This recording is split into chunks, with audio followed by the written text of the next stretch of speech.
Okay, let's look at trying to identify prefixes in medical terms. So a prefix, when present, will always be found at the start of a medical term. So it'll be the first word part that we see. But remember that a medical term does not necessarily always have to begin with a prefix.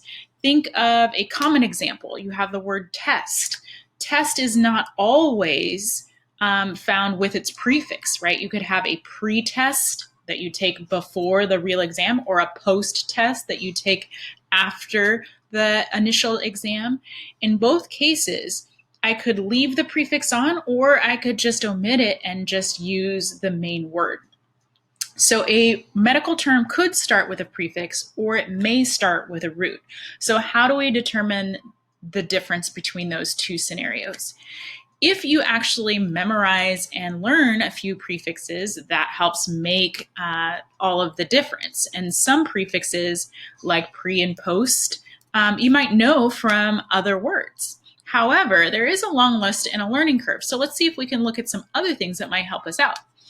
The other thing that we can tell about most prefixes is that when we start looking at meanings, prefixes tend to have modifying definitions that talk about amounts or relative conditions. So a prefix might say something about the location that something is in relative to something else. So it might be above or below.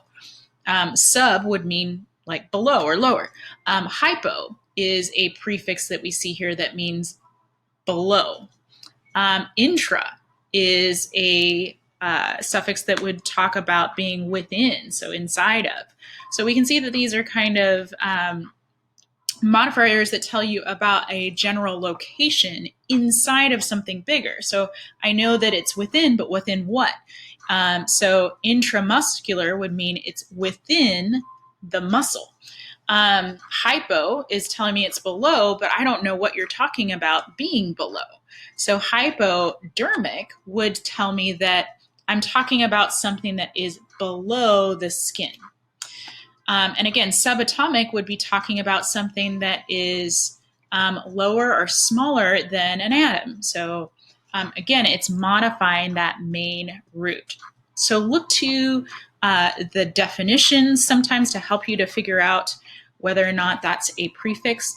Again, if we're looking at a word that starts with a root, a word starting with a root may have a combining vowel attached to its end. So if you see a word part and then a double slash with a vowel in between, usually an O, that's probably indicating that you have a word root starting the term.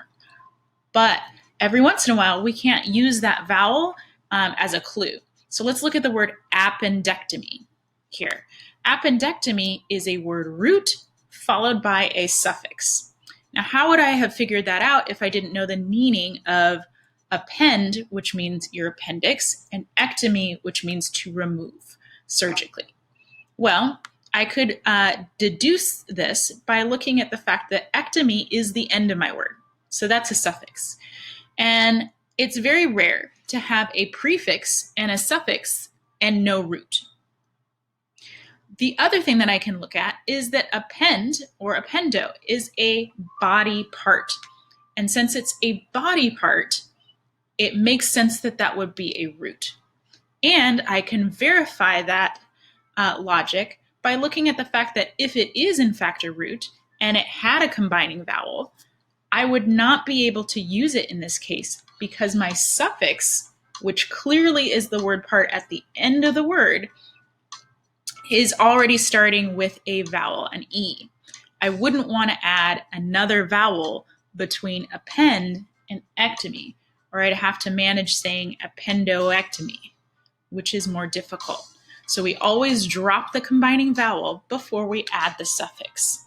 So that means this has to be a root because it came in the beginning of the word and attached to an end of the word and is referencing a body part.